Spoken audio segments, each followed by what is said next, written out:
Are you also tired of one-size-fits-all weight loss plans? Meet Noom, the personalized solution that meets you where you are. Noom is able to understand your unique needs, from dietary restrictions to medical concerns. Unlike restrictive programs, Noom embraces your lifestyle and choices. Discover a sustainable approach to weight loss, tailored just for you. Honestly, Noom felt like it was made for me. It's not just about what I eat, it's about understanding why. With Noom, I've learned so much about myself and built healthier habits that stick. It's all about progress, not perfection. Say goodbye to restrictive diets and experience the Noom app for yourself with personalized lessons and expert coaching. Noom's psychology and biology-based approach has helped over 5.2 million people achieve their goals. Stay focused on what's important to you with Noom's psychology and biology-based approach. Sign up for your trial today at Noom.com. That's Noom.com. And check out Noom's first ever cookbook, The Noom Kitchen, for 100 healthy and delicious recipes to promote better living. Available to buy now wherever books are sold. Hey, Billy, why don't we tell them what we're about, man? So we're here to welcome you to the Madhouse Chronicles. It's a talk show with myself, Billy Morrison. And me, Ozzy Osbourne. This man, Prince of Darkness. And we watch and react to the maddest internet clips. What do we discuss, Ozzy? Drugs, rock and roll, aliens, all that kind of shit. Drugs, rock and roll, aliens, and all that kinds of shit. Come and join Ozzy and myself. Visit osbornemediahouse.com to get special access to... Come on! What do you say? Do you think it's the wildest show on the internet? Oh.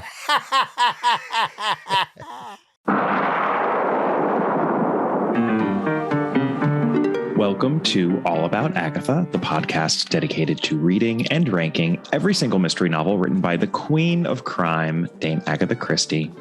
I am Kemper Donovan, and today I will not be discussing any one Agatha Christie novel or short story, though I will be discussing many Agatha Christie novels and short stories in the course of my conversation with the author Alex Michaelides, who I am happy to report is a hardcore, and I mean hardcore, Christie fan. Just one note before we get started. At several points in this conversation, we discuss both of Alex's psychological thriller novels, The Silent Patient and The Maidens, and there are spoilers for both these books in our conversation. I note it as it's happening the way I do when I'm about to spoil some aspect of a Christie novel, inviting the listener to fast forward a bit if she should desire. But I just wanted to note this up top in case you haven't yet read one of these books, in particular The Maidens, which is Alex's more recent offering. And I do encourage you to read both of them because there are so many Christieisms and even Christie Easter eggs hidden inside them, which I know you'll all enjoy. And we do, of course, discuss this and much more in our interview, which begins right now. So there's an extremely good chance that you already know all about my guest today, or at least about his books. In 2019, his debut thriller novel, The Silent Patient, was published, and the world was never the same. Just a mega best-selling hit. And then last year, he came out with his eagerly awaited sophomore offering, The Maidens. I am talking, of course, about Alex Michaelides, who is actually sitting right across the table from me at this very moment. This is the very first live and in-person episode ever conducted on the All About Agatha podcast. We did do a live episode for the International Agatha Christie Festival a few months back, but alas, that was not in person due to COVID complications. So a few months back, Catherine and I learned that Alex was going to be in Los Angeles, and we really couldn't pass up the opportunity to speak with him IRL. Of course, Catherine is not here with us today. I'm so sorry she isn't, both for her sake and all of ours. And that very much includes you, Alex, because I know you would have had a great time conversing with her. But regardless, I want to thank you so much for taking the time to sit down with me today and welcome you to the show. Thank you so much. I didn't know that I was the first. That's really exciting to hear that. It's great to actually be sitting opposite somebody again. I'm so used to doing everything on Zoom these days. So it's like a real... This is a huge treat. Yeah. There are no screens. Yeah. I mean, I do have my laptop sitting in front of me, but that is not the interface through which we are communicating. We're actually breathing the same air right now. Yeah, believe we it are. or not. And it was polite of you not to mention that, but I did actually, invite myself onto the podcast, and that's the first time I've ever done that. So, it's a testament to how much I love your show. So I wish Catherine could be here too. I'm so sad about that. Yeah. Oh, Catherine was so thrilled when she heard that you were a fan of the podcast. I mean, I was too, but we were just fanboying and girling out about that's so nice. Yeah, there's a funny little story about that actually, because I've just finished writing my third novel. And for whatever reason, a few reasons, I ended up writing it in Cyprus, where I'm from, even though I don't live there anymore. And I rented an apartment, and to make sure that I wrote, I purposely got one without a TV, and I was there for the next, 6 weeks or whatever. And pretty much like every single night, the way I would relax, I'd write all day, and then I would listen to All About Agatha in the evenings. And I felt like I got to know you both so well, and I just had the best time listening to you. I always do. I tend to. I shouted sometimes in disagreement loudly about a few things, which I'm sure we will get into. Absolutely. But mainly I tend to agree with everything you said. And for me, discovering the podcast, quite late on, I think, was really affecting and moving for me, because I always felt very alone with my Christie obsession my whole life. And then finding the podcast, I went from feeling like, oh, I know everything, to realizing that I was just like a talented amateur in terms of like, a Christie geekdom, and that you guys are the professionals. It's really amazing, your knowledge. So I bow to that. Well, I love that we helped you in some way to write your third novel. You did. I mean, that is a truly symbiotic relationship there, since, we're obviously getting nourishment from you in terms of the books that you're writing. So that's fantastic. Thank you. By the way, I just to tell you that I'm not making this up, but when I was putting this appointment down in my calendar for this in-person interview, something misfired in my brain, and I actually wrote down Alex Leonides. Oh, how interesting. I was definitely thinking of Aristide Leonides, the Crooked House family. I feel like I have to apologize for substituting one Greek name for another. Especially given that Christie has some interesting things to say. She liked her Greek names, didn't she? She did like her Greek names. Who was Aristides? Was also the name in Destination Unknown? Was the super villain of that? Yes, was he something like that? Yes, I think that's so. right. That's right. And I believe Aristide Leonides, he was from Smyrna, right? Originally, that was where he came from when he went to the UK and made his fortune. So. And I definitely taken a few names from Christie. I can't think now at the top of my head, but I'll probably shout them out as they come to me, because I would often, she names people, like Roy Thompson says, she names people really well. I don't think you often forget, even now, like the way I was here, I was listening to you and Sophie Hannah on your podcast, and I suddenly thought of Luciane Gattel, just popped into my head, like a name that I will never forget, and I don't know why. Yeah. Her names are quite evocative, and she often didn't name people after real people as well. She would do street names sometimes, or place names. So I live in Hampstead, right? And she lived there in the Second World War, or Belsize Park, or round about there. And I was walking about 2 months ago, and I suddenly went down Belsize Avenue, and then looked left, and I saw Savernake Road, and I went, Henrietta Savernake, the Hollow. I bet you anything she took it from that. Yeah. Because she was written around that time, wasn't it? Yep. So. Yeah. And I mean, there are a lot of places in and around Devonshire, just place names. When you I haven't been there since really doing this podcast, and I can't wait to go back, because I just feel like it's going to be a treasure trove of Christiana. So we're going to talk a lot about Christie, and I also want to talk about your books, because your books actually have a lot of Christie in them. I mean, it's very obvious, at least to me, that you're a Christie fan solely from your books, and that's a huge compliment, obviously. So I want to talk about both of your thrillers, and I am going to do my best not to spoil either of them in the course of the discussion. Honestly, both of your books have been out for a while, especially The Silent Patient. I suspect most people listening to this have read it, or at least are aware of it. I'm laughing now because I'm realizing this might not be such a good idea, because I've stolen everything from Christie, and I continue to do so. And you're probably the one guy alive who can actually spot everything. You know what, though? I think every mystery author who is writing nowadays has probably taken or used so much from Christie, and you're just aware of it, and perhaps not quite as deliberately as me, but anyway.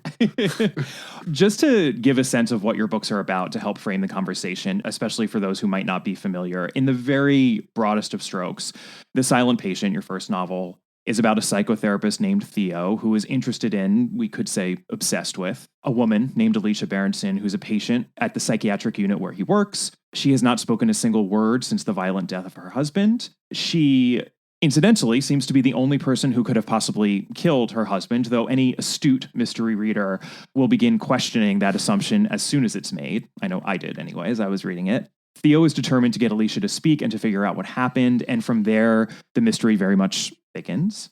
Then in The Maidens, we have another psychotherapist protagonist, though this one is a group psychotherapist. Her name is Mariana. She's in the midst of a struggle to recover from the accidental death of her husband. And she rushes off to Cambridge, where her niece Zoe attends school, and where one of Zoe's close friends has just been violently murdered. And Mariana is also determined to figure out what is happening here. And from there, the mystery also very much thickens, the body count climbing ever higher. Rather bloody book, The Maidens. Yeah. So the thing that probably jumped out at all of you as I was summarizing those two books, and which very much jumped out at me as I was reading them, is that in both you have a psychotherapist in the detective role. And I think that's really interesting. And at one point, I just want to quote you a little bit about this notion of psychotherapist as detective. You write about Mariana in The Maidens. She had no idea how to catch a murderer. She wasn't a criminologist or forensic psychologist. All she had was an instinctive knowledge of human nature and human behavior derived from years of working with patients. And at another point, she can tell that two people are lying to her based on years of working with patients. And then later in the book, her therapist's ability to listen serves her in her investigation, and not just by way of passive listening, but by the act of transference, which I had really not heard of before, and I found really fascinating. It's the idea that a therapist can feel the unspoken emotions her patient is experiencing. And what I love about this is that it all amounts to a form of intuition, but it's a honed intuition, something similar to Miss Marple's knowledge of human nature acquired over the years, or even Poirot's order and method.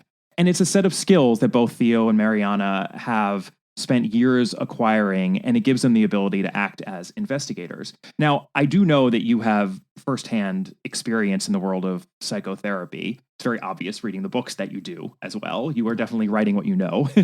I'd love to hear how you made the leap from that world into the world of detective fiction, and especially bringing this notion of the psychotherapist as detective along with you. How did that all happen?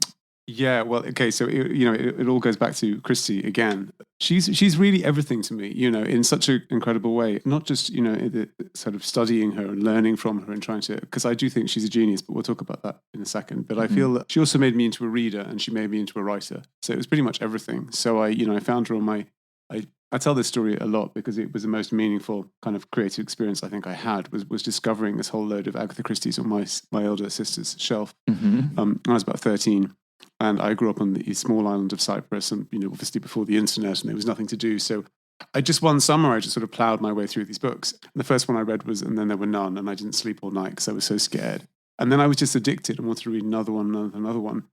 And that that moment of being on the beach in Cyprus and reading these books, I think it was that it's probably one of my happiest memories of all time. And I think that a lot of what my writing about is trying to recapture that for myself. And as I progressed as a person and a writer, from the age of 13 onwards, I thought one day I'm going to write a detective story. That's what I'm going to do. And wow, so you knew that back then? Yeah, it's been an ambition my whole life. And then to cut a long story short, once I got there to thinking, I was kind of almost like an act of desperation because my screenwriting career was just getting worse and worse. Each film was more disastrous than the previous one. And I was like, okay, I'm 36 now. I need to stop. But what I will do before I stop is I will finally try and write that detective story that I've always wanted to write. And then immediately I thought, oh shoot, I don't know anything about detectives. And I felt very strongly that that I think internalized is probably the best word for my relationship with Christie, because my preparation for writing is generally to sit down and re-immerse myself in selected various books that are going to help me by her in the next project, and then read them 7 or 8 times each and just take notes and just kind of, digest it. And so what I was aware that I needed someone who was, interesting and thoughtful and all these kinds of things. And I thought, well, I know nothing about detectives, but I know an awful lot about psychotherapists. Yeah. And I thought, okay, then it can be a kind of psychological crime. And then we kind of went from there, really. And what was your experience exactly with psychotherapy? I mean, what had you done? Well, I was a patient for many years. First of all, I was very, very anxious and very kind of, I think depressed when I was in my late teens and early 20s. So I had individual therapy for about a decade. My sister is a psychiatrist. And I just loved it so much. And Vicky just sort of encouraged me to maybe think about getting some work experience at this clinic she worked at. Mm-hmm. And I started. That's your sister. Yeah. Mm-hmm. And I started there, but about the same sort of time I then began to study it. And I did it at postgraduate level. Mm-hmm. And I started as an individual therapist, and I left that. And then I went to group therapy training, mm-hmm. all at the same time working at this clinic for teenagers, which was... it shut down after 40 years because of the economic crisis. It was so sad because it was, I think I'd still be there if it hadn't shut down. It was amazing. It really just changed my whole life. And it was working with these, I was a bit bullied at school. I had a pretty miserable time at school. And then I'd been terrified of teenagers my whole life. And then suddenly forced into teenagers were locked up because they were so dangerous. And forcing myself to kind of confront that, but also realize that they were just the most loving, lovely kids who'd had the most horrific starts in life. It kind of healed all of my unresolved issues at the same time as hopefully helping these kids a little bit. And it became a massive thing for me. Yeah. And then when it all kind of came to an end, I was deciding to write the novel and thought, well, I don't really want to be a therapist. I want to be a writer. I am a writer. And I also have a very ambivalent relationship with therapy, as you might pick up as well in the books too. I think there's a lot of really bad therapists out there. I disagree with a lot of therapeutic approaches. And I just came into real conflict with the last school I was at because they were just continuing. And it goes on in England all the time. They continue to teach things that should not be taught. And so they're, homophobic kind of really, really foul things in textbooks. There's not even like a slip of paper put in the textbook saying this is an outdated thought, which they just take it as gospel. Mm-hmm. And, so I have a lot of problem with psychoanalytic theory. And I thought, well, I can't continue doing this, but I can put it all into a book. Yep.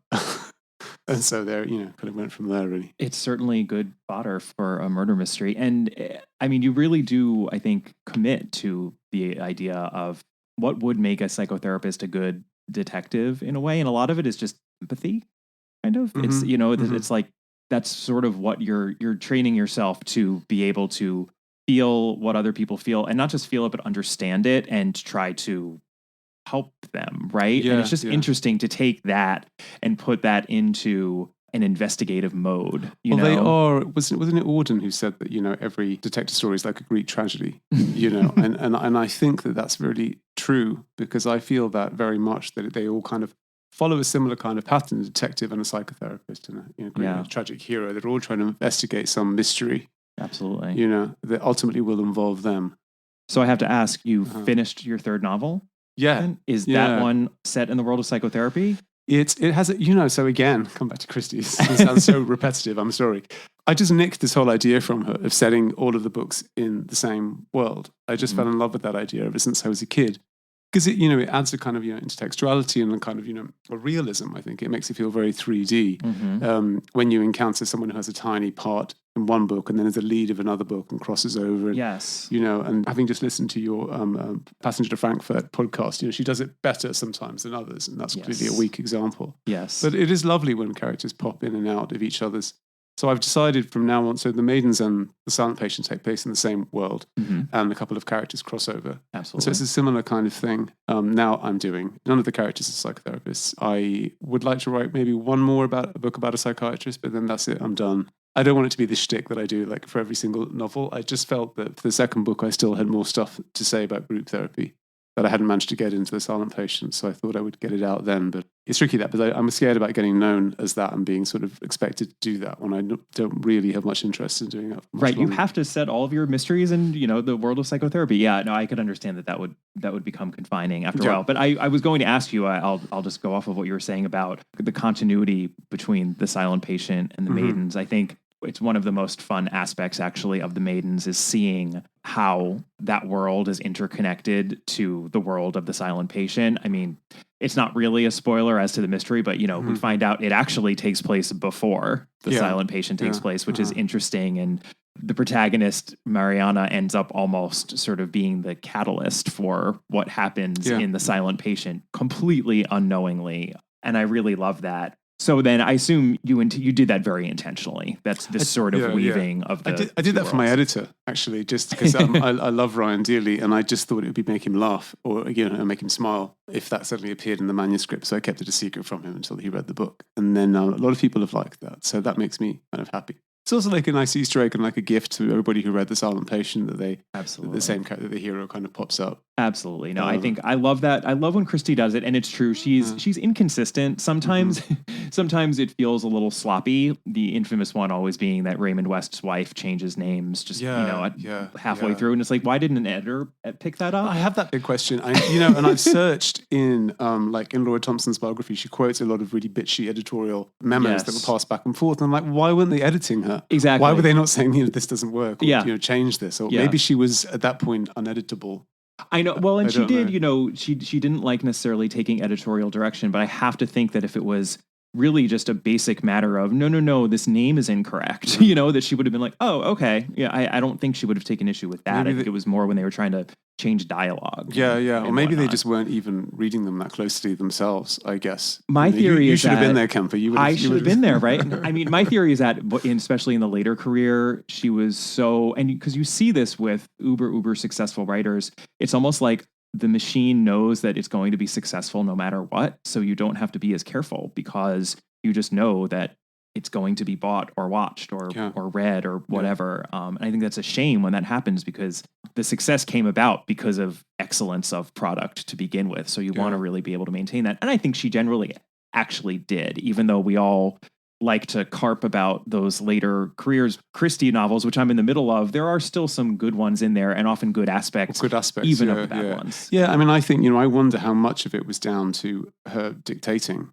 to be honest with you, because I did English Literature at university and I did my dissertation on Henry James, and I love Henry James, and I often see many parallels between the two of them, which sounds insane, but, The Ambassadors or Portrait of a Lady or Wings of a Dove all essentially have Christie-esque love triangles that we misunderstand at the core. And they're very kind of similar to Evil Under the Sun kind of vibe.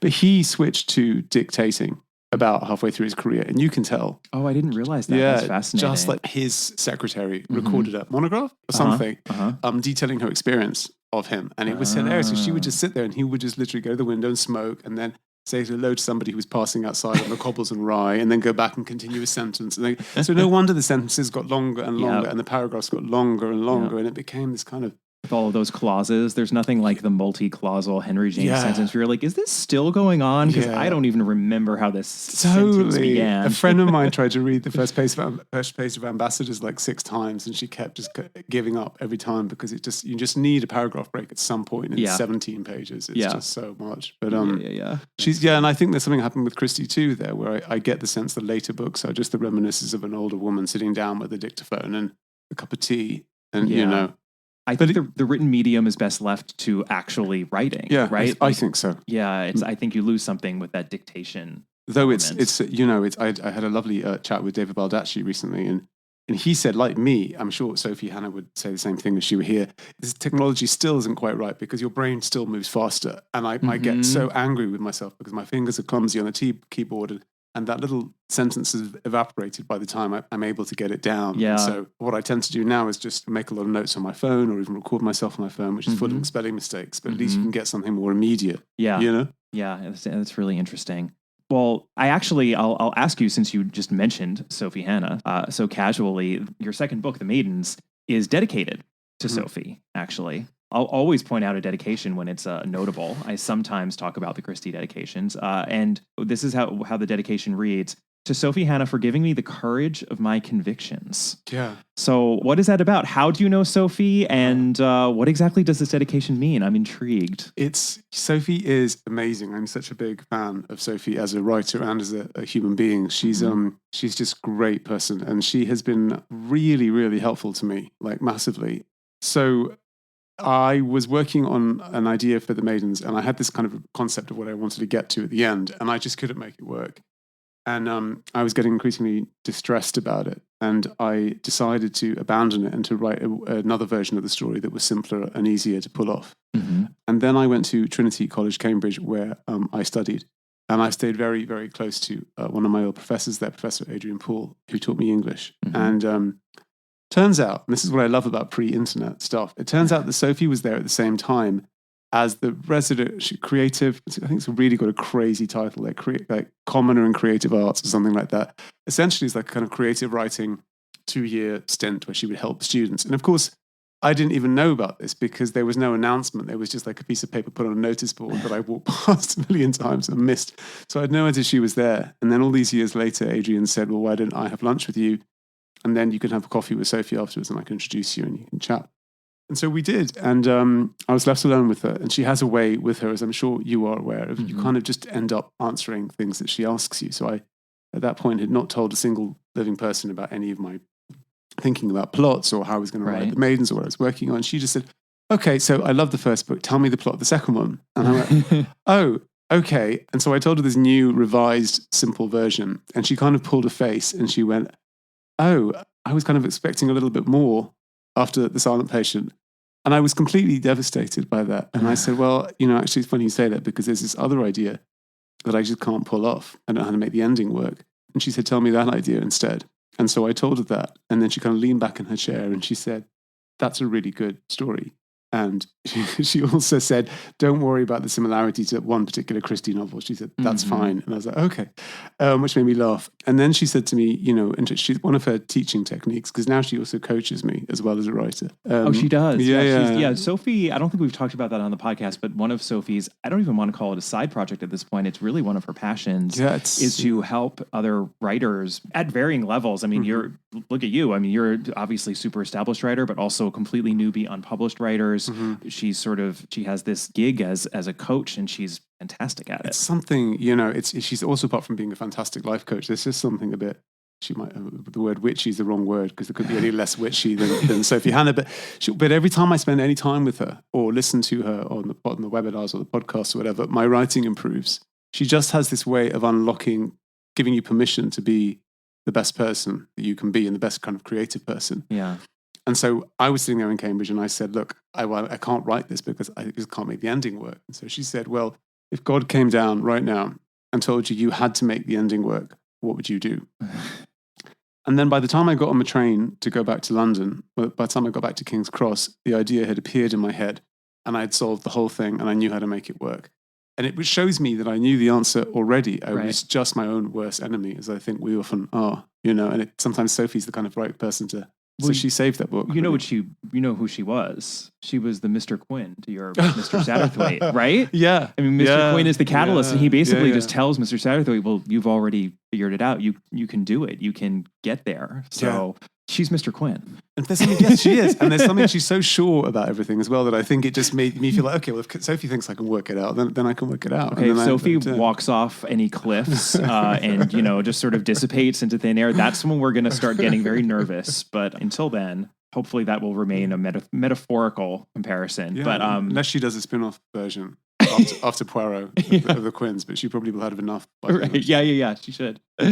Well, was a much more interesting answer to what was behind that dedication than I thought it was going to be. I'm really glad I asked that question. I also want to ask you about something else that you wrote in and around at the edges of the Maidens, and this appeared in your acknowledgments at the end of the book. And you wrote that writing this book was nostalgia for a certain kind of novel, for the books that entranced me as a teenager. The detective story, the mystery, whodunit, or what you will. So my first acknowledgement is the immense debt of gratitude I owe to these classic crime writers, all women, who have given me such inspiration and joy over the years. This novel is my fond homage to them, to Agatha Christie, Dorothy L. Sayers, Nadia Marsh, Margaret Millar, Marjorie Allingham, Josephine Tay, P.D. James, and Ruth Rendell. And I just slowed down as I was going through those names because what a lovely list of authors to run through. It's a pleasure just reading those names. I'm going to admit, though, I'm really embarrassed to say I have never read a word by Margaret Millar. And after I read that list of names in your acknowledgments, I have already gone out and bought Beast in View. Oh yeah, it's pretty good. Right? Which I was like, I think this is the one I need to read. I know there's a lot more she's written. I didn't realize, I am aware of Ross MacDonald, who they were married, both, amazing writers in their own right. I've read a couple of Ross MacDonalds, but I had never read any Margaret Millar, so I haven't sitting on my nightstand. Okay. Is it Millar? I always assumed it was Miller, but it probably is Millar. Oh, you know what? It could be Miller. It's Millar. If you're a listener to the podcast, you know that pronunciation is, not my strong suit. So your guess is as good as mine, Alex. But no, I like Millar more. It's definitely more glamorous. No, she's really good. She's really good and very Christie-esque, actually. Really? Yeah. Oh, I can't wait. Yeah. I can't. But I love. I mean, all of those other writers, obviously with Christie. Do you like Ruth Rendell? I do. I mean, I'll be honest, I've read her the least out of all of these, and probably by design, not that that's anything against her, but I think that sometimes they feel a little overwrought to me. But I do appreciate her. And have you read Judgment and Stone? No. Would you do me a favor and read that and then let me know what you think? Because that's my favorite crime novel ever written. Oh, okay. Even more than any of Christie's. Oh, wow. All right. And I kind of feel that she's as big a genius, and I feel almost like that I'm kind of graduating onto Ruth Rendell now because I read her more and more and more. Probably because I've read all the Christie. Because you read all the Christie. Well, you know what? I'm happy to follow you there. I'm sure I should be reading more Ruth Rendell. But I mean, you already talked about the fact that you obviously grew up reading Christie, and it sounds like you grew up reading all of these authors and are still reading them now. Would you say that these are the influences? Do you have other authorial influences? Yeah, I do. Like I mentioned, Henry James. Yeah. I love him. I read a lot of Tennessee Williams as well. I go back to Greek tragedy a lot, Euripides and stuff like that. Evelyn Waugh is one of my favorite writers, but mainly because I just want to write better. And so I get asked, I'm very embarrassed in interviews often because they always ask me about modern thrillers. And it turns out I haven't heard of half of these books and I haven't read the rest of them because I feel like plots have already been done a million times. No one's going to do it better than Christie. And if I want to improve as a writer, I need to make my sentences better. So that's why I would turn to Evelyn Waugh, for example, or Dickens or someone like that, and just kind of absorb really good writing rather than read derivative, trashy, recycled thrillers, which I'm sure is unfair. But I'm sure many of them are really good. But yeah. And on a sentence level, I mean, I imagine you would agree with me. It's so easy to dismiss Christie as a writer on a sentence level and just say, oh, well, her genius is as to plotting, and it is. I mean, she is a genius plotter, but I actually do think on a sentence level, the simplicity and the straightforwardness of her writing is so hard to do. Yeah, there's that accessibility, which I think some people use as proof of how not good of a writer she is. I think that it's so the opposite, right? That she is actually, that accessibility shows that she has this gift that most people just don't have. She can make the story enjoyable for almost anyone. And I think you're absolutely right, and I think that's a big part of her success. Another name I don't know how to pronounce. You say Robert Barnard, but I've always thought it was Bernard, but maybe I'm wrong. Robert Barnard or Barnard. That's probably my favorite book on Christie is his book. I read that constantly. Yes. And there's a lovely chapter in that called The Disappearing Author, where he says that he thinks part of the reason she's so incredibly successful is because she excises herself from the novels. And similarly, I think, they are written in a way that is deliberately, not simplistic, but easy to read. And it's not full of herself in the way that Dorothy L. Sayers, imposes herself on the narrative. And I was thinking about it on the car journey here today. I was thinking about your, Stuck in Its Time category. And I think that actually that might be the only place where she betrays herself. I think it's the only place where she allows her own ideas to kind of creep into the story a little bit. Racist or homophobic comments or whatever. Right. But apart from that, she does a great job of she's presenting a product that she's completely removed from. Yeah. I think it might be Robert Barnard who says this. It could be another critic, but they compare her actually to her stories to myths.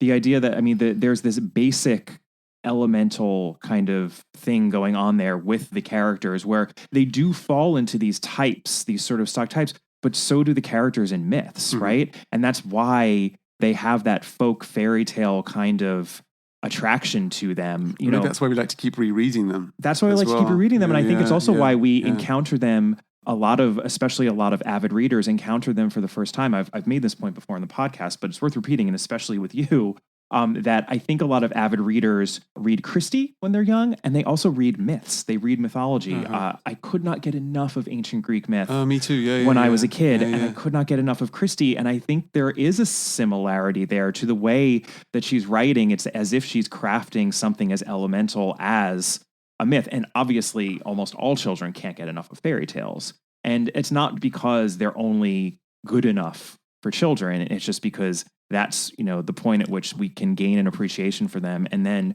you can rediscover them as an adult and, continue reading them. So I like the fairy tales analogy more, I think, than the myths, because there's something quite fairy tale about Poirot and Marple. They are almost, magical in their ability to solve everything. So you're in safe hands, in the hands of a wizard, and you know that he's going to solve the crime or whatever. Yeah.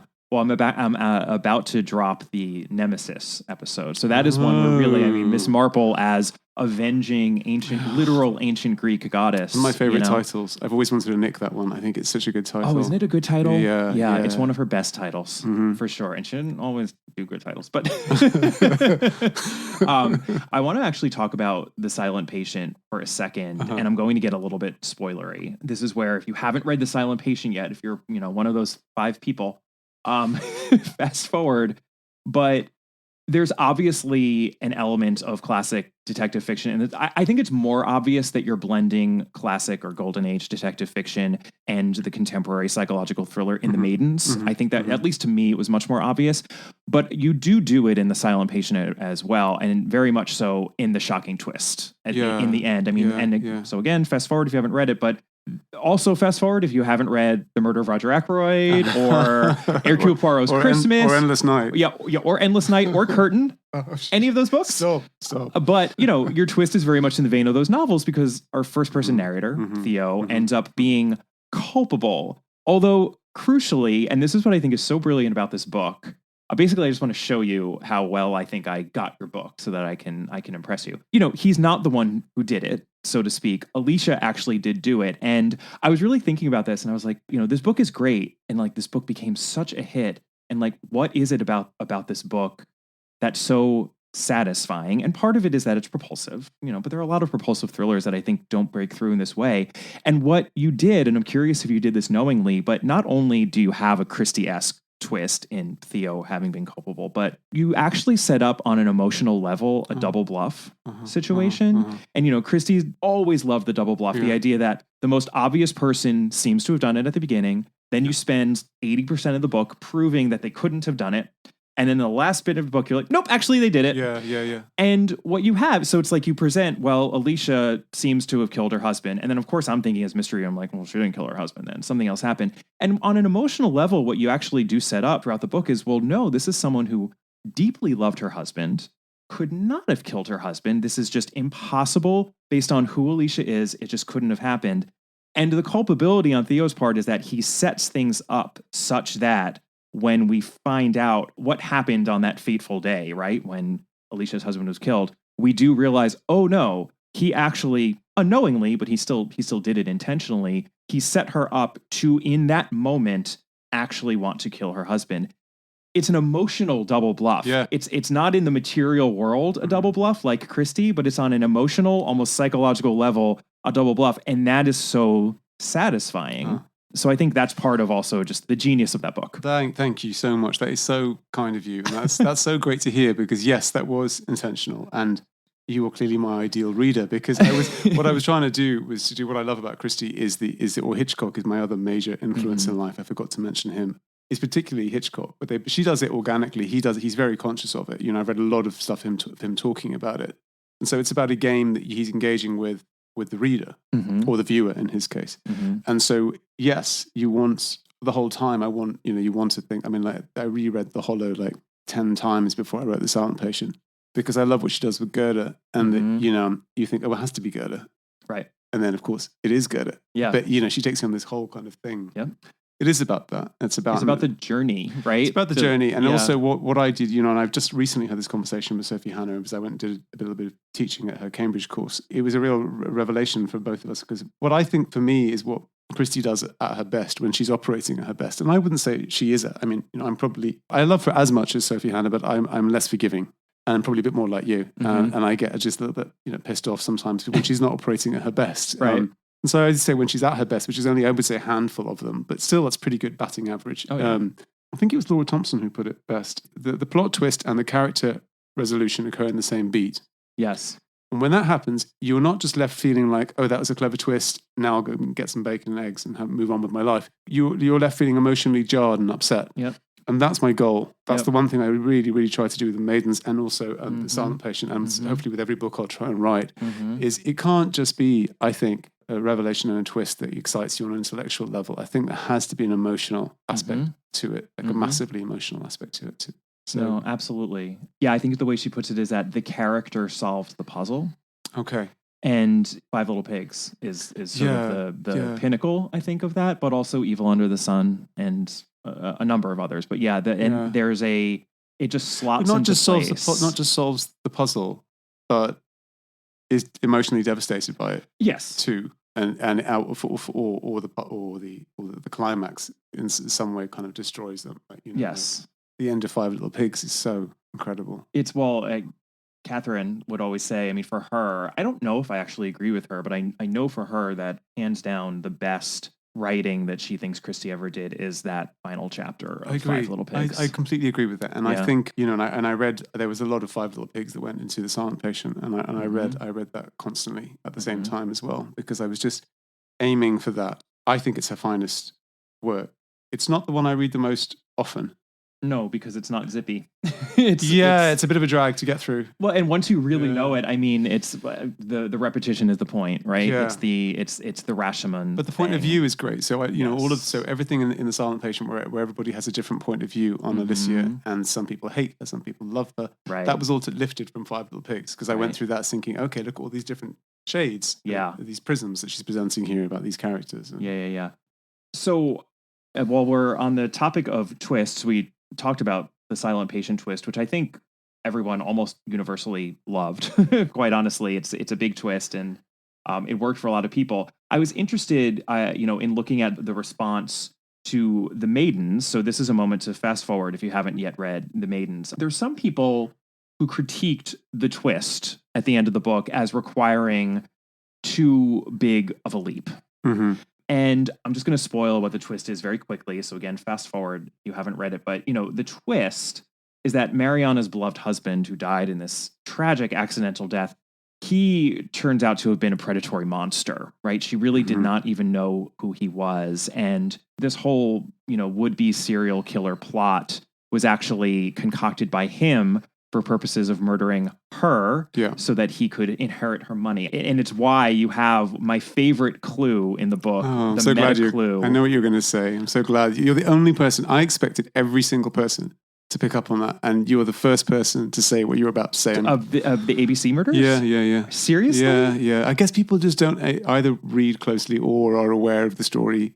Wow. In that way. Well, what's great about it is that early on, we're told that as Mariana and her husband are going on this beach vacation where he ends up dying, well, he's on the beach, right? He's reading the ABC murders on the beach. Yeah. So when you mentioned that in the book, I was like, oh, I get it, because already at that point, you have these intercalary little chapters from the point of view of the murderer. And I was like, oh, because he's kind of structuring it like the ABC murders. Because in that, that's where we have, it's more awkward, honestly, in Christie, because Hastings is narrating ABC murder. So it's kind of like, did Hastings sort of edit these from the would-be killer's point of view sections? It's a little bizarre, but I was like, oh, okay, I get it. That's a fun reference. Then when we get to the end of the book, I realize, oh, no, this was actually the ABC murders plot. I mean, it's a similar idea that the obfuscation is, this is no serial killer. This is someone whose target is one person for a very classic golden age motive, that being lucre. But then, as you do in The Silent Patient, you've got a twist on top of it that complicates it, because of course Sebastian is dead. He had been carrying on an affair with his young teenaged niece, his niece through marriage, and she is doing this now sort of in a vengeful, retaliatory way, because she's just basically losing her mind, which is not surprising given how abused she's been by him. And she is kind of channeling all of that rage now onto Mariana, who's left. So the motivation is totally muddied by that, which is why I think it's very hard to get there. But the thing that people seem to have a problem with is, well, Mariana, how could she be so stupid, right? How could she be so stupid to have not seen who her husband was? I will be honest with you, and I'm not just saying this because I'm sitting in a room with you and staring you in the face. I think it's totally believable, and I think that you play so fair in a very Christie-ish way with that twist, because there are a lot of references to blindness. Oh yeah, totally. God, you really are. You're very clever, Jansen. Blindness and dazzling. You have a Duchess of Malfi, which does double duty as a P.D. James and an Agatha Christie reference, right?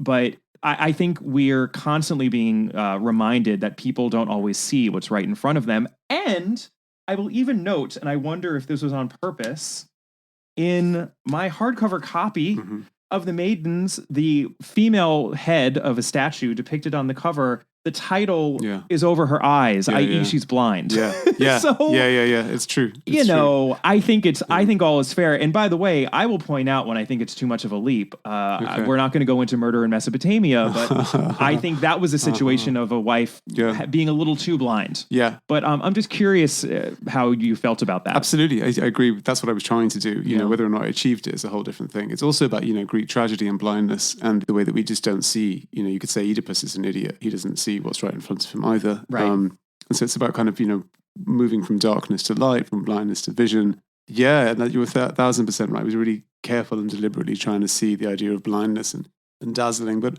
also what I was also trying to do, which is why the ABC Murders was the very final addition to the book that he's reading it. Because I felt that people would just say, can Agatha Christie please have her plot back? And so rather than, I thought the way that I could get away with that is if I didn't steal her plot, but my murderer stole her plot instead. And I think it does soften it somewhat. It does. Yes. No, and I understand, I think, why you're worried, I guess, about borrowing too much from Christie, but I think all is fair when you're creating a mystery that if it has similar bones, I just think Christie herself did that. Yeah, she cannibalized and borrowed. herself, she cannibalized herself because there are only so many ideas in the world, and I think part of writing is not just the bones of the idea, but it's what you do with it. And you're doing something so different, and you're setting it in such a different world, and then these emotional kind of twists on top of them that both make the puzzle harder to solve, but also just change it and make it more interesting. It's really good to hear you. That really means a lot to me. I don't read any more reviews or any more. I don't read any reviews because I find I'm such a wreck as a human being anyway. So I can't tell you what it feels like. To be clear, I'm not. It's not like I was reading pans. These were just engaged reviews of people sort of saying, but this one part kind of thing. I tend to go more along with Noel Coward's, dictum where he said that he could take any amount of criticism as long as it's unqualified praise, and that's kind of what I'm going for. But what I did, since seeing this is a very specific podcast, and I've never said this in an interview before, but I will because it's you and we're here and we're talking about it. I don't think I'm ever going to speak about it in such detail again with somebody. I just didn't have any ideas. So I'd spent 5 years writing The Silent Patient, and it put my whole heart and soul into that book. And then I sold it October 2017, and then that weekend my brand new agent rang me up and he said, "Oh, by the way, it's a 2-book deal. I didn't mention that. So we need just at least a synopsis or a tiny blurb by Monday of your next book." And I was like, I was planning on taking 4 years off. I have no idea what you're talking about. And the ABC Murders was there on my coffee table, and I just looked at it and picked it up and I thought, okay, okay, I can do a response to this, which is why it's very self-conscious in the sense that it's set in Christie land. And I use the word dazzling, and I'm using the Duchess of Malfi quotes, and I'm just trying to pull, and there's Tennyson, she's obsessed with as well. I'm just trying to make it into like an homage to or response to all of her work. And then, these other writers as well who were a big part of it. Like Dorothy L. Sayers, that led to Gaudy Night, which was one of my favorite novels. And then that became, when I wanted to write about Cambridge and Cambridge College. And so, it grew from, it's the only book I think I will ever write as a fan of something, you know, and just trying to live in that world, create that world again. Yeah. But what's the nice joy about it is that it took me a long time to write, 2.5 years or whatever. In that time, I've now had many other ideas. And so it's bought me the time where I feel like, okay, now I can start writing more original stuff. But if anyone does say that it's derivative, then I would probably say that's probably fair enough because it was, intentionally so. But, Well, and you know what? Christie herself had that same issue, right? Which is why she loathed The Mystery of the Blue Train so much, because that was the one book where she felt under the gun as she was writing it. And it's so funny because I stick to the fact that I don't think the book is as bad as she thinks it is or feels it is. It's just, it was more about where she was, her headspace when she had to write it. It's not one of her best, but it's not. It's no Passenger to Frankfurt or Posture to Fate, that's for sure.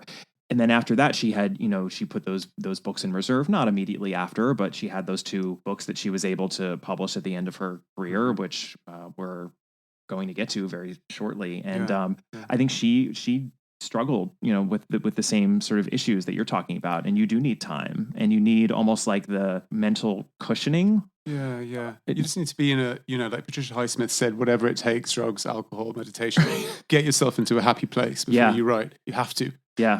And again, Sophie Hannah was very helpful with this, because I was talking to her about this kind of thing after the Maidens. And she said, well, why don't you ask yourself is how can I write the next novel in a way that will make me really, really happy? Yeah. And then to do that. And I was like, oh, okay, which led me to, getting this apartment in Cyprus with my balcony in the sunshine and listening to you guys. To All About Agatha. Yeah, and even, no, but I'm not joking, Kemper. I was really happy and I was really content because I was living in the world that you guys inhabit every day as I was writing and trying to work out my new thriller and plot it and write it. And then in the evenings, kind of again imbuing it through in a different kind of form. This again mulling over Christie and the plots and the, so I did a little thing. I'm such a geek, but I brought to show you because I thought you're the one person who might actually laugh. What I love about her most, I think, is the kind of formalism, is the brilliance she has. I would say it's sort of like distilling the plots, because I'm trying to learn from her the whole time. Mm-hmm. And so what I did was I kind of looked at my favorite, because I'm obsessed with the love triangles in Christie, like you. And I thought, okay, I'm going to really look at this closely. And so if you reduce these novels down to just, a triangle, and you just have the character names as A, B, and C, some really interesting things emerge. Look, I brought to show you. And so basically what happens is, if you think about the plot of Five Little Pigs, or Evil Under the Sun, or, Death on the Nile, they all essentially have the same structure, which is we think A is leaving B for C. Yep. Then in fact, it turns out that it's the flip of that always. That in fact, A is choosing B over C. And they are planning to kill. And they are planning to kill C. That is the case certainly in Death on the Nile and Evil Under the Sun and Witness for the Prosecution. And I feel like these aren't spoilers because we're being so basic. Yeah. I should have said that before. No. I think it's okay. And by the way, also, you know what you can add to this? The Mysterious Affair at Styles, her very first one. It's a love triangle. Oh, of course it is. It's a love triangle. Yeah. I always discount that one. It's such a hidden love triangle that it doesn't really, it's easy to forget that it is in fact a love triangle. And what I love about that is, John le Carré does a similar kind of thing. He always presents you with the exact opposite of the world that you've been introduced to. Everything is flipped. And she does that so beautifully and brilliantly. And I think that's my personal reason why I think these novels have lasted, because it's like music, I think. It's just beautiful and incredible the way she thinks of that.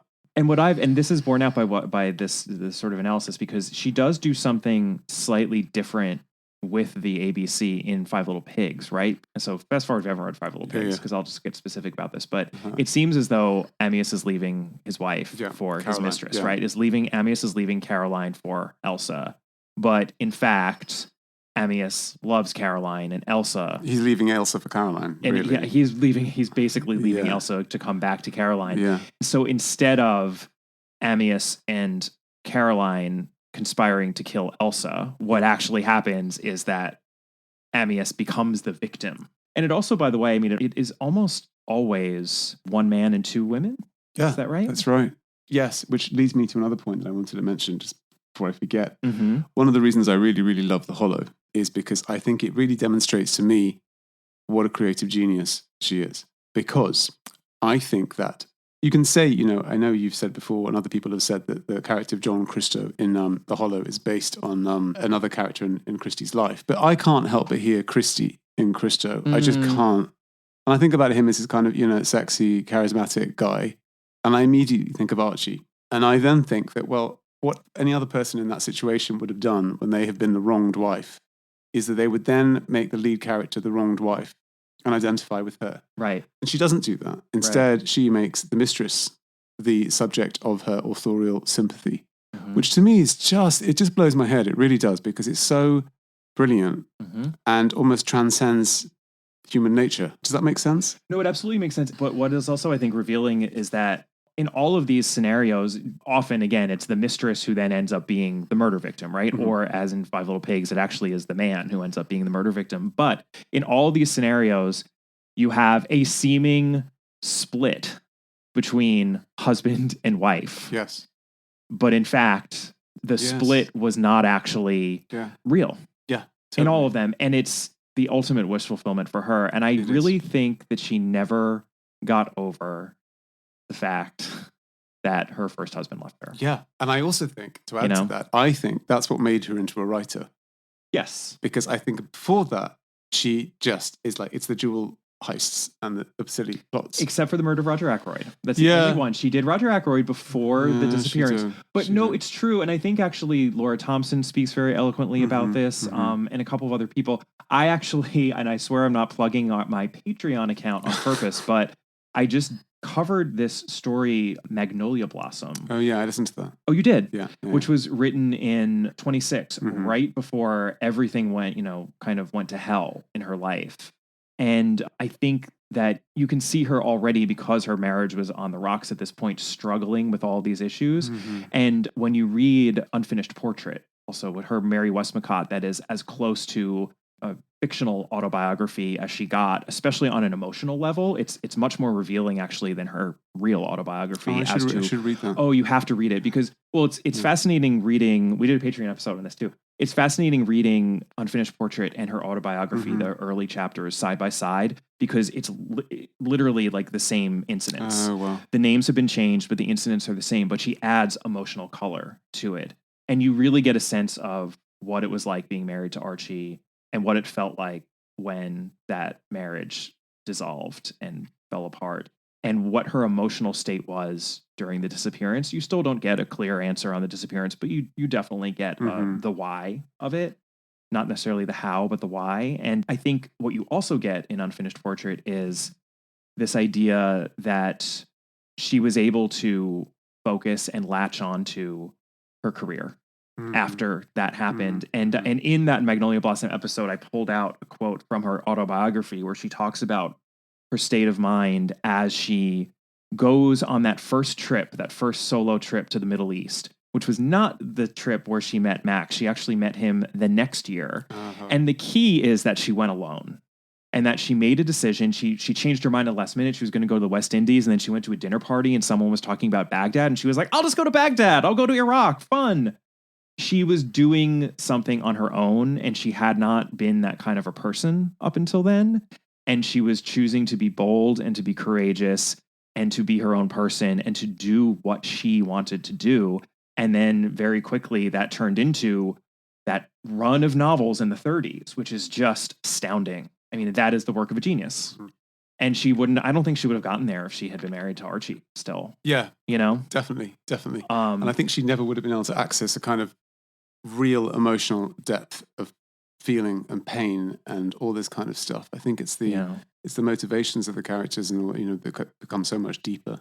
But she's totally relitigating, I think, the dominoes of her and Archie and Teresa Neal in these love triangles. And it's also like, they forget, I don't think she ever had any therapy herself, and she probably was a bit down on it. My feeling is that she felt that it was all, human nature or whatever. Right.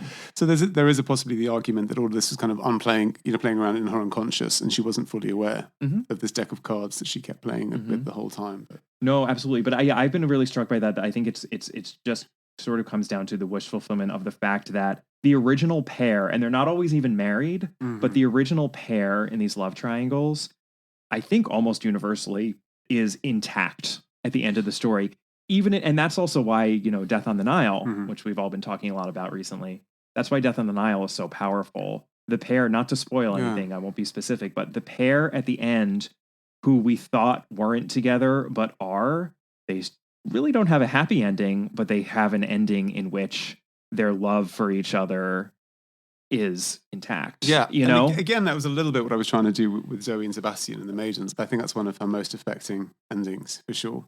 And I witnessed for the prosecution. I don't know if I've ever included it in this comparisons of love triangles, but that's brilliant. You're 100% right. Yeah. It's the same thing. It's the one I can't. It's the bugger, that one, because I can't get to grips with it in my head. I think it's so brilliant and so beyond me. Witness of prosecution, I would love to rip off Witness of prosecution. Right. And I sit down and I write the plot down and I look at it backwards, and I just think I can't understand how how she came up with this, Yeah. and B, how you would ever try and do something that wasn't a complete, identical copy of it, because it's so specific and clever and just. And that's the original short story, I think, Trader Hands, talk about on a sentence level. That one has the zip and the zap of an O. Henry short story where the final sentence reveals what happened, reveals the twist.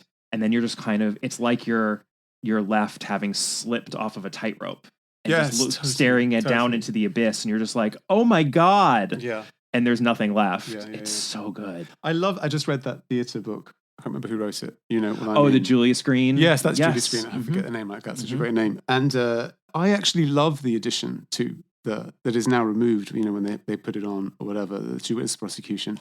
I love the Strawberry Blonde coming on, and then, the final stabbing, all that kind of stuff. For me, it just, I love many films, but the film that I probably would take, if I could only take one film to a desert island, would be the movie of Witness the Prosecution, because I think it's such an amazing, because the way I taught myself to write screenplays but also novels was essentially just to watch Billy Wilder and to write down what he was doing, because I don't think there's anyone better really in terms of, I've got such a bee in my bonnet about that. And so for Billy Wilder to take Christie and essentially make her better, because what he does is he injects these characters into this, somewhat, I'm not going to do it down. It's an incredible short story. It's an incredible play. What he does is he makes Wilfred Robarts into Charles Lawson, and it's hilarious and all that. It's little stuff like, when I say it taught myself how to write, what I mean is, so the way that he, in the play, there's just a massive amount of exposition, and it's just, or info dumping, whatever, and just thrown at you. Whereas in the movie, he wants to smoke and he can't smoke, and so he hasn't got any matches. So he's trying to get, one guy in there to get the matches from him, and then he's trying to get the cigars at the secret place and then light the cigars and blah, blah, blah. And you're watching that the whole time. And that's what I mean about how brilliant Billy Wilder is, because he's giving you all of Christie's stuff, but on top of it, he's making it palatable. Yeah. Yeah. And he's giving you so much information about who this person is without telling you. Yes. And not just Charles Laughton, by the way, but Elsa Lancaster too. Because and those are such Christie characters, because she does have she has lightness like that in a lot of her books, and a lot of her best books, and the ones that I love. It's in neither Trader Hands nor her play, theatrical adaptation of Witness for the Prosecution. And that's what I think is also so brilliant about the movie, is that he injects it, and it's already there. You're right. He's within the spirit. He's just I think better at that kind of drama than she is. I don't think her dramas are that amazing. When reading that theatre book, I was amazed to find in the appendix two or three exchanges between Christie and Noel Coward. And I had no idea, because I love Noel Coward massively, and I had no idea that they'd even kind of encountered each other. And then for her to write to him and say, I am such a fan of yours, and I've seen everything you've ever written, and I love you. I was like, of course, now I understand. All those early novels. Yep. They're very much like Noel Cowardy. There's characters in a big country house and a little bit posh and quite comic. And P.G. Woodhouse. And P.G. Woodhouse. Yeah. And obviously P.G. Woodhouse is quite obvious as an influence, but Coward was in there too. And I just think, it's really interesting seeing what kind of shaped her. Oh yeah, like Madame Arcati is like someone who could appear in a Christie novel. Totally. I mean, she's kind of Lady Anketel. Yeah. It's not that different. It's really interesting. Well, and I was going to ask you actually about the Tennyson references in the Maidens, because there are a lot of them. I mean, it's not just quoting Tennyson. He attended Cambridge, right? And his very, you talk a lot about his life. And I was wondering though, if that was a Christie reference as well. And you already answered the question. You said it was. I mean, the mirror cracked from side to side, but not just the mirror cracked from side to side. I mean, that's in the title, but she really does quote and I think make allusions to Tennyson a lot in her books. Yeah, and again, that's a I think maybe it was Bernard who said it too, and it was like what you said earlier about how the language is sort of made accessible. So I think he said it, that the quotes are all accessible. She was a well-read woman, but she's not quoting obscure things that we've not heard of. She's quoting schoolroom nursery verse that we've known since we were like 5. And so again, she's kind of drawing us back into this very childlike space, I think. We're being told a story, and it's all very comforting too, which is why. It's interesting, and it's true. She's never interested in being anything other than accessible, which I think is the sign of someone who's truly well-intentioned as an author, and who's not looking to impress her readership because she doesn't need to. She actually just wants to entertain them and enlighten them to a certain extent, but mainly entertain them. And I that's a great I thing. agree too. But it is interesting how when you really do read the text, the references are often basic, but there are a lot of them, lots of Shakespeare, lots of Tennyson, Wordsworth. She's a well-read person. Yeah. And you can tell she's someone who not only knew a lot of the fellow luminaries of her day, but who read widely and thought deeply about what she read. And wrestled with being commercial and with being, Yes. Oh, yeah. She called, Sausage Factory. Right? Sausage Factory. And Yeah, also, yeah. when she would win awards, she'd be like, it's like a point for the lowbrows. Like she would Yeah. joke that she was like a lowbrow. And she knew that people didn't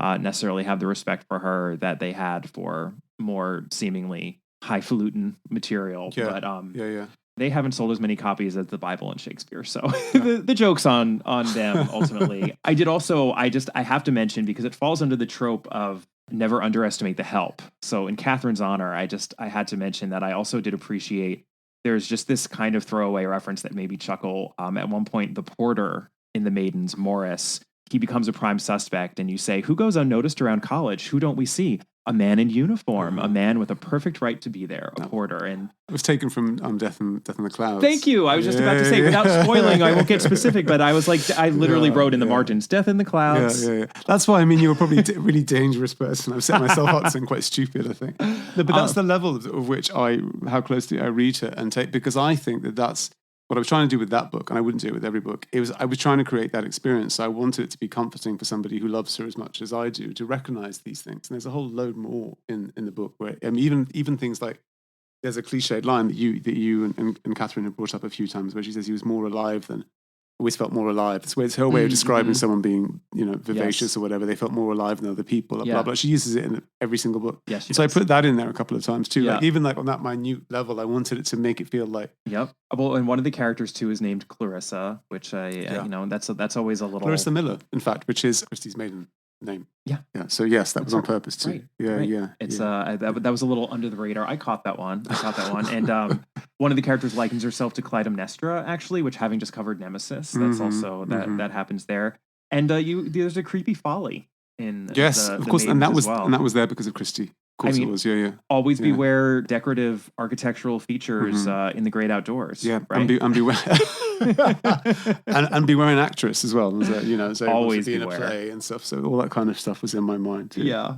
No, always beware an actress. Well, I have to ask you then, as we wrap up. I could do this for 2 more hours, but I could too. Could talk to you forever about this. A pretty simple question. I mean, after finishing The Maidens, I would have said that your favorite Christie maybe is the ABC Murders, but do you have a favorite Christie? Yeah, I have 2. I think. I think Five Little Pigs is her best piece of art, precisely for this reason that I mentioned. That I think you can distill it so beautifully. The one I read the most is The Hollow. I read it every year, and it gives me more pleasure than any other book. Really, I think it's probably the characters. I just love them. I love Lucien Gattel. I love Henrietta. It's maybe not that I don't think that the final plot mechanism is as amazing as it could be in another book, but on the whole, I just, it gives me a lot of joy to read that book. Yeah. One that I've never read. There's only one that I've never read. There are a few of the thrillers. I wanted, before we wrap up, there were a couple of points. And seeing as I have you here, I wanted to just talk about. One was that we had to talk about Death Comes at the End briefly, because I feel since I am here in person, you have a bone to pick with me. I can about represent it, don't you? all the people. I can tell. I can see the zeal in your eyes right now. Uh-oh. Okay, go. I just give feel, it to me. That was the only time I've ever shouted out loud at your podcast, because I do think it's way, way harsh. And when I listened to it again, that podcast, I did think both of you aren't really hugely into historical fiction. I'm guessing that's what you said. That's true. Catherine a little bit more than me, but I am not. And that's why I can see, because I love historical fiction. Like I love, Robert Graves and, I. Claudius and all that kind of stuff. So I could very happily sit down and read about bushels of corn and how the system works and all that. So it's great on that level, but also the characters are really great. You've got the crazy old grandmother who's fantastic, the evil maid. It's just very satisfying. And also you've got like 75 murders as well. Which it's is a huge body count. I think it's 7. It's going to be her highest, 7 right? or something, really, and then there were none. Oh yeah, everybody, pretty much. But, I just think it's sort of, I take it on holiday with me, and I always take a Christie on holiday with me, always stash one in my bag. And I've taken Death Comes at the End a few times. it should give you a sense of how much I enjoy reading it by a pool or a beach or something. It's like it's a joy. I know that many will appreciate the fact that you are taking the time to defend Death Comes at the End. I believe that I bumped it up one spot in our last State of the Rankings, yeah, which you did. Catherine was even annoyed by, but that was honestly for you and your brethren. Thank you. Yeah, I don't know. It's just one that I think the historical fiction thing is probably a big part of it. I wonder if you might be more charitable now that you're getting to the really dodgy later books. You just kind of think, okay, maybe it's a little harsh. I mean, I'll be honest with you. Well, did you say Destination Unknown is I one? wanted to talk to you about that. Yeah, that you actually have a soft spot for it? Yeah. I do too. I know you do, yeah. Right now, if someone said to me, you must read one of these two books, Death Comes at the End or Destination Unknown, you have to sit in that chair and read one of those books from cover to cover, no question it would be Destination Unknown, even though I have so many issues with that book. But there's something, the opening of the book is just fabulous. Totally. Right? I think, I was very alone in my love of Christie, as I said, for a long time. So I had no idea it wasn't really loved. And for me, when I was 14, 15, it was like one of my favorites. Yeah. And I would read it every summer by the beach. I can understand that because I was, I was younger then and I didn't, appreciate how problematic it is as a book. In the end, yes. It is, but it's a great rollicking tale. Yeah. And it's a lot of fun. I even had my agent approach the estate about me adapting it as a movie last year because I just think that the premise is just so incredible. So what you have, it's so high concept. You have a suicidal woman who wants to die, is sent on a mission that will end in her certain death, and then through that mission she rekindles the will to live, but now has to die. And so it's really like, oh my God, I want to see that film. I want to read that book. Absolutely. Unfortunately, the more I've sat with it, and I even spoken to a friend of mine about my adapting it with me, I just feel that it's so problematic and falls apart on so many levels that you would have to do with Sarah Phelps and you would have to just rewrite the whole thing. Yeah. And that's not my bag. I would rather write my own original material. Right. Than take just, the bones of what you like from that. And or just out of that matter of respect for her, I don't think you should be, making Poirot into a priest or whatever, stuff like that. Just really, really bothers me. So I think maybe it's probably best left as it is. But as a concept, as an opening idea, it's so good.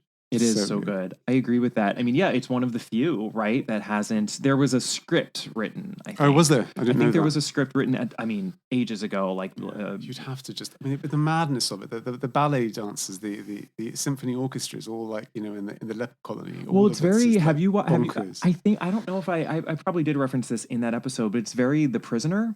I mean, have you watched The Prisoner? No, I know I'm aware of it. Yeah, but that old '60s show. I mean, it's one of my favorite shows actually because it's bonkers '60s show, and it has the same feel to it. And I think that when she was writing it, it was not less crazy to do so, but maybe there was a little bit more of a context for that sort of a thing. But I kind of like that about it too, in a weird way. Even though it goes, I don't love the depiction stuck in their time aspect of it, which is a little bit difficult, but.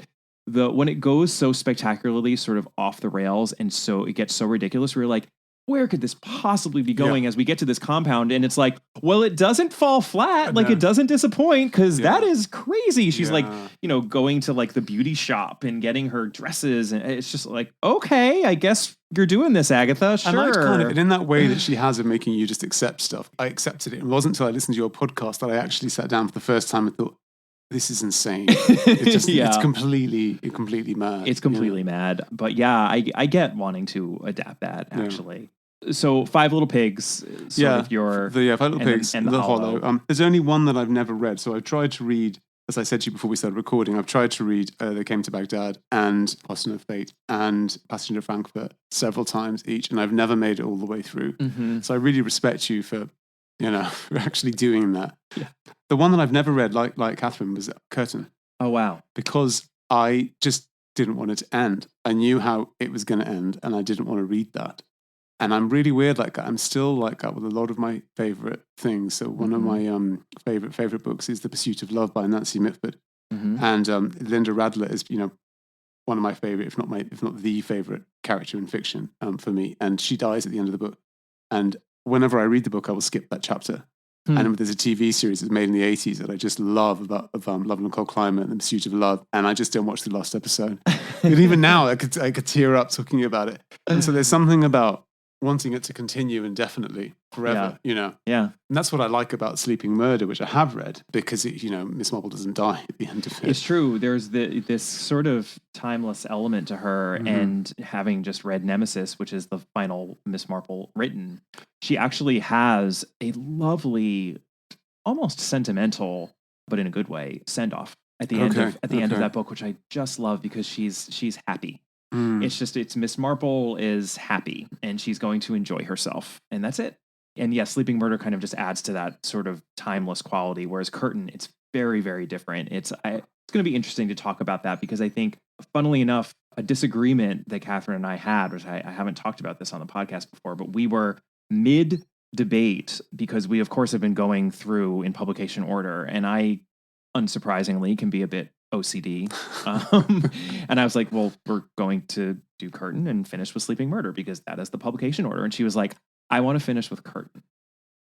She was like, it feels final, And I was like, well, true, but that's part of the weirdness. It's almost like an eccentricity of the Christie canon is that the final book is not really final, which I like. But I understand why. I think it's a defensible position. I understand wanting to end with Curtain because it does feel so final. I would say that's where you should end. With Curtain? Yeah. Well, I don't know if my OCD is going to allow that to happen, but we shall see. We shall see. You could make the argument that if, it worked out the way that it did just because Christie was alive, actually, when Curtain was published. Was she? I didn't know that. She was the only... The New York Times gave an obituary. It did. It did. Wow, But the amazing. only posthumous publication was Sleeping Murder. And I almost... It does almost feel like the true end was Curtain, but yeah. Yeah, you're nearing the end now. How many more have you got to do? Oh, yeah. Nemesis, by the time this interview is posted, will have come out. Okay. This is the next episode after Nemesis. Then we just have Elephants Can Remember, the final Poirot written, Postern of Fate. Which is again, anything with wigs, she just loses me. I can't handle it. So that's when I get, I think it was very interesting now listening on the way here to your Passage to Frankfurt title, because Sophie said it made an interesting point about the kind of difference of fan. That some fans love her, like you like sushi enough that you'll have bad sushi. Yep. And others get enraged. Yep. And I get it. I'm the one who gets enraged. And I throw the book across the room and just say, I'm not going to read this anymore. So you'll only eat good sushi. Because I will only eat good sushi. Because there's a great place in LA I'm going to tonight actually called Katsuya. I don't know if you've been. Yeah. I love in the a great place. There, in Studio City. It's great. Yes. Studio City. The Valley, everyone, where you go for good sushi. Incredible. It's so good. But no, and and then when you look at something like Five Little Pigs and the elegance and the musicality and the genius of it, and you compare that to Twins and Wigs and I still love it though. I just love it. I love it all. I really do. But I understand. Well, you're the right man for the job. Well, okay, final question. And this is usually our final question in these interviews, so it shall be mine. Gun to head, Poirot or Marple? Poirot. And why? There's no question. Why? Because I found him first. It's like your first Bond, right? The first Bond you see is the one you carry for the rest of your life. I just, I love him. The first things I ever really got into were the Poirots. It took me a long time to get into the Miss Marples. And now I like them, but I don't like them that much. It's funny, I've got a friend in London who just loves Miss Marple, and I like her. I just don't. There's something about the old lady aspect just doesn't do it for me. I just like the kind of. I like the Art Deco. I like the kind of the glamour of Poirot, and all that kind of stuff. It feels a little. But even within Poirot, like for the movies, I'm really alone in this. I think, but I'm obsessed with the Sidney Lumet 1974 version. It's my favorite. I watch it again and again and again, like obsessively. Murder on the Orient Express. Yeah, and I love Albert Finney. You love Albert Finney. I love Albert Finney, and I've never been able to get over that the others weren't Albert Finney, or And I like Suchet, but I don't. I'd rather watch Albert Finney, and even with the mustache net. Yeah, I love the mustache net. I mean, that's nothing compared to what Kenneth Branagh is up to. So, have you watched the new Death on the Nile? I'm not going to. You're not going to? No, I'm not. I can't. I just can't face it. I just can't. I have a feeling of what it might be like, and I'd rather not know. I hated Murder on the Orient Express. Just hated that. I think there's a way of doing. So with this thing that I'm writing something now that I hope will be a TV series, and it's an allusion to that kind of all-star whodunit kind of vibe. Not comedic like Knives Out, but dramatic, but that kind of thing.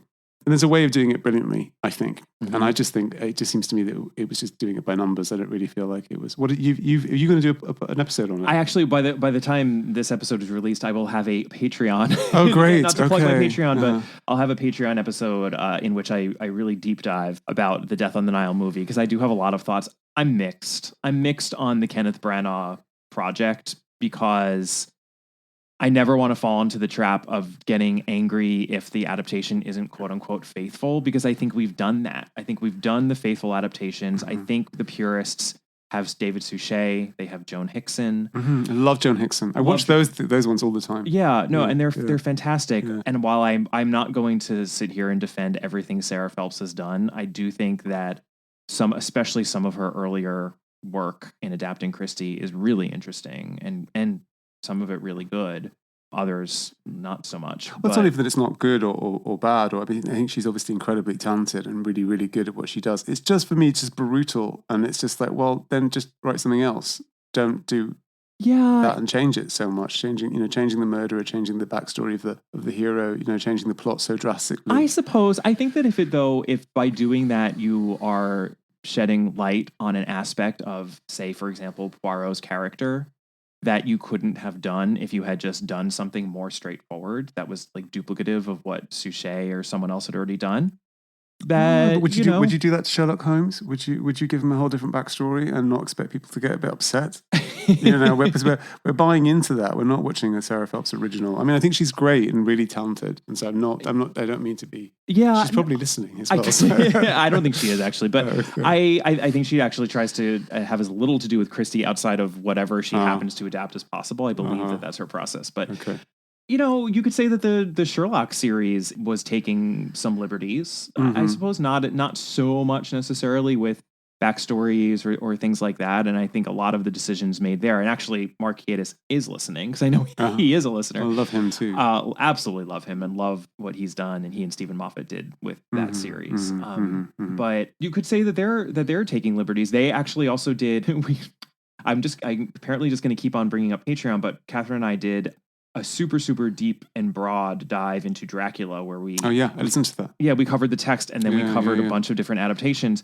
And their Dracula I that loved they did, that. I did too. Yeah, and it's bonkers, and it's not canon. And oh my God, they took some... And there are a couple... There are a couple things they did that I actually didn't like as I sat back and thought about it. But it gave me a lot to think about, and it was additive to the sort of adaptational landscape of Dracula in a way that I think was really, really meaningful. But that story is pretty much a myth now, really. I mean, it's one of the first adult books I ever read, and I loved it. But it's become, that's just one book. It's not like there are many. You could say that Christie Draculas. is becoming that, though. I mean, we're 100 years out at this point. I mean, maybe it's Fair time. enough. Maybe it's time to be taking those leaps. I'm not going to defend everything that Sarah Phelps specifically has done, or that Kenneth Branagh does. Just to let you know, in Death on the Nile, in the first 10 to 15 minutes of the movie, we get an origin story for the mustache. Yeah, I know that. I read that. And that was when I was just like, okay, you lost me. I'm just not into that.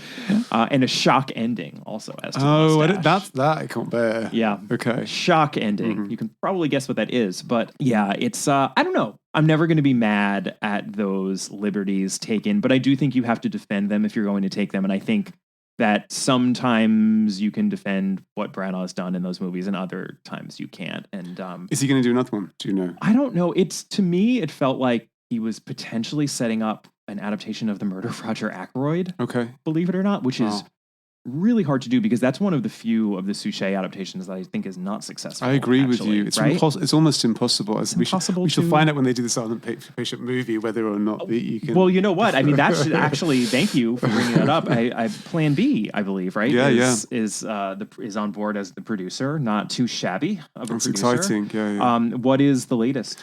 Well, we have a great script by Alice Burt, who wrote the adaptation of Normal People. So she's an incredible writer. And I've heard of it. Yeah. And and it's out now to 6 really good directors. And so hopefully we should have some news on that soon, which would be nice. That's fantastic. Yeah, it took a long time to do, but what happened was great is that the whole process began just before COVID, and then kind of rode out, hopefully, touch wood, rode out COVID, and so we can actually make a proper movie. Yeah, and The Maidens is also going to be a TV series. I was just talking to the writer a couple of days ago on email, actually, and she's just finishing writing the first episode. Can you say who the writer is? Morwenna Banks. She's an English writer. She's really talented. Fantastic. And so I'm very intrigued about that adaptation. I think that's going to be cool and fun, and in my head, I kind of saw it like a TV series too. So we'll see. I totally get that. I think The Silent Patient is contained in the best of ways, and The Maidens is much more expansive. Yes, right. Yeah. And I think that's probably, I should probably not be doing Kenneth Branagh down, but I think it's quite good for me that this is all very popular right now, because it's the only thing I ever really want to write. Right. It's this kind of stuff. Yeah. You know? Well, and I love, Kenneth Branagh. In the same year, he has a movie like Belfast and a movie like Death on the Nile, and you can tell that he loves doing both of them. Yeah, he does. Yeah. Like, I watched another great, artist. I don't know. Have you seen Dead Again? Yes. Yeah, I've seen that quite a few times. I've not watched it in 100 years, and I watched it again recently. It falls apart, whatever. But that's fun. There's a lot. You can tell that he loves genre. He has gets a pop sensibility and a genre sensibility. He's eclectic. He does a lot of different things, and he's passionate about a lot of different genres. Yeah. Also, Frankenstein. Yes, of course. Is an interesting adaptation as well. Yeah. And I'll have eternal love for Much Ado About Nothing. Oh, I was going to say that too. Yeah. I love that film. Yeah. It just reminds me of Summers and... Oh my God. Yeah. Like a different time, actually. Different time, yeah. I feel like it makes me feel old because the first time I watched it, I definitely didn't feel like I was watching a movie from a different time. And I haven't watched it in a long time, but I'm positive that if I sat down and watched it tonight, I'd be like, oh, this is an old movie. Yeah. Do you know what I mean? Yeah. Like it was made in a different time. I saw it in the cinema, so that was even much longer. You must have been very young. But it felt, it did feel like very youthful. Yeah. A very lovely summer film. Yes. Yeah. Yes, absolutely. The olden days of Merchant Ivory was also like just burgeoning around that time. Well, we could have a couple of drinks and keep going. Absolutely, yeah. This was a delight. I was so excited to sit down and talk with you. Again, my only regret, and it's a huge one, is that Catherine can't be here. But I just had so much fun, and I think also it's just so heartening to see how much you truly love Christie. As I said, just from reading your books and from the fact that you were a fan of the podcast, I knew that. But I didn't necessarily know the extent of it. And I think that it makes me only love your work all the more. And I think that I'm probably speaking for people listening as well. So I really appreciate that you came on here. Thank you. That's why I strong arm my way onto the podcast, because I feel like I finally found my people. You, like I said earlier, you've given me so much pleasure, and I've learned so much. And, I wish that she'd written more books so you could keep going. As do I. All right. Thank you so much, Alex. Thank you, Kemba. I really meant what I said about how heartening and meaningful it was to discover just how huge of a fan Alex is of Agatha Christie's. I feel like we have a new member in the inner circle of the podcast. I cannot wait to read Alex's new book whenever it comes out. Again, I really do encourage all of you to read The Silent Patient and to read The Maidens. I believe The Maidens is coming out in paperback this spring. Just a lovely conversation, and especially lovely to be able to do that in person. And it really just does bear repeating that I'm so sorry that Catherine couldn't have been there too, because I know she would have just loved to be a part of it and added so much to it.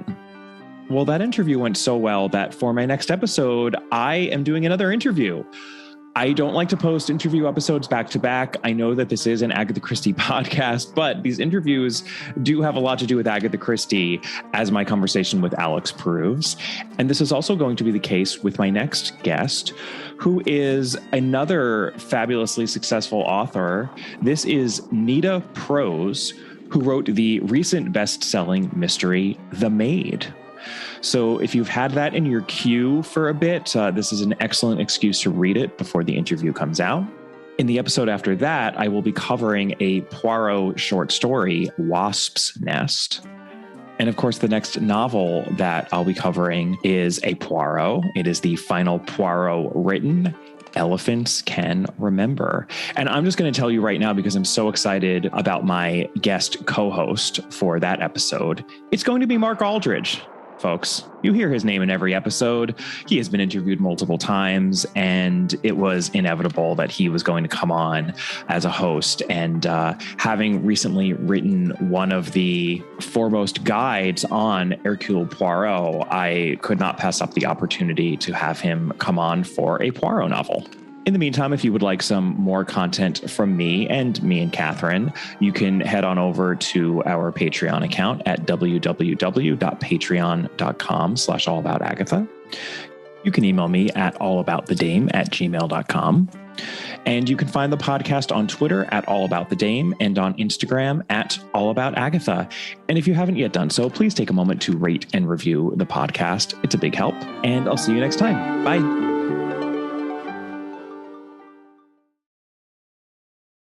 You love podcasts, the stories, the laughs, the unexpected turns. But when this episode ends, the silence starts. Not anymore. Audiobooks.com turns that silence into your next great adventure.